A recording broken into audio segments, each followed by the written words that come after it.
Hi good morning. మేమైతే పొద్దున్నే తిరుపతికి వెళ్తున్నాం.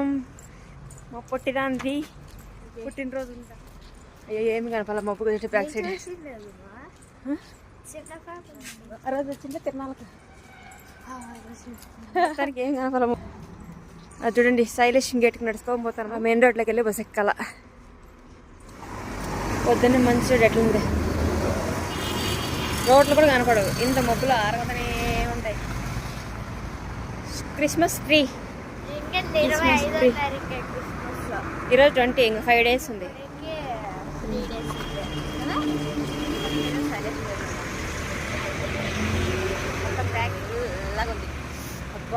ఇక్కడైతే నేను మా చిట్టి తిరుపతికి అయితే వెళ్ళాము మొన్న.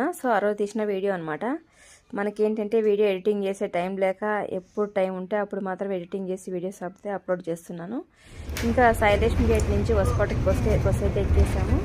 చూసారు కదా ఎంత ప్యాకింగ్ చేసుకున్నామో. ఇంత ప్యాకింగ్ చేసుకున్నా కూడా సాక్స్లు మొత్తం స్వెటర్ అంతా వేసుకున్నా కూడా చలి భయంకరంగా ఉంది. అసలు బెంగళూరులో అయితే చాలా ఎక్కువ చలి ఉంది రోడ్ల మీద అయితే. ఇంకా ఇప్పటికైతే చూసారా 6:30 అయితే అయింది. నేను 6కి అయితే వచ్చిన.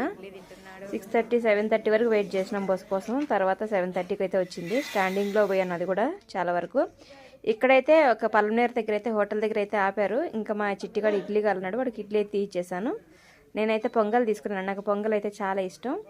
టేస్ట్ అయితే చెప్పాల్సిన అవసరం లేదు, నెక్స్ట్ లెవెల్లో ఉంది, బాగా నచ్చింది. ఇంకా బస్సు వెళ్ళిపోతుందని సగం తిని సగం వదిలేసాము. బస్సు కూడా చాలాసేపు నిలపలేదు అక్కడ. అలా అర్జెంటుగా తినాలంటే చాలా కష్టం. అందుకోసమే ఇంకా పూర్తి తినలేకపోయాను.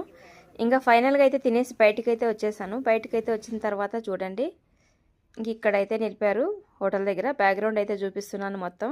ఆల్మోస్ట్ ఇటు సైడ్ నుంచి పోయే బస్సులు అన్నీ ఇక్కడ ఈ హోటల్ దగ్గర నిలుపుతారు ప్రతి ఒక్కరు. డ్రైవర్లు ఇంకా కండక్టర్లు అందరూ తింటారు. అంటే ఫస్ట్ ఇచ్చేస్తారు. మనకైతే ఇంకా మనకంతా క్యూలో కొంచెం టైం పడుతుంది ఇవ్వడానికి. వాళ్ళు టొకటక తినేసి టకటకే ఎక్కేస్తారు. మనమైతే ఇంకా కొంచెం సగం తిని పరిగెత్తాలన్నమాట. ఇంకా చూసారు కదా తినేసి అలా బయటకు వచ్చి బ్యాక్గ్రౌండ్ చూపిస్తున్నాను. వెంటనే బస్సు అయితే ఎక్కేస్తున్నారు. ఫైనల్గా అయితే ఇంకా తిరుపతిలో అయితే దిగేసాను. దిగి బస్ స్టాండ్లో అయితే వెయిట్ చేస్తున్నాను. అంతలోకి నా తమ్ముడు అయితే వచ్చేసి ఇంకా బైక్లో తీసుకెళ్ళిపోయాడు.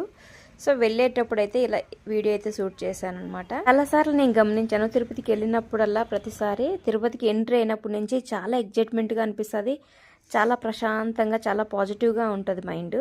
నాకు తెలియదు కానీ అంతా ఆ శ్రీనివాసుడి మహిమ అనే నేను అనుకుంటున్నాను. మీకు కూడా ఇలాగే ఉంటుంది.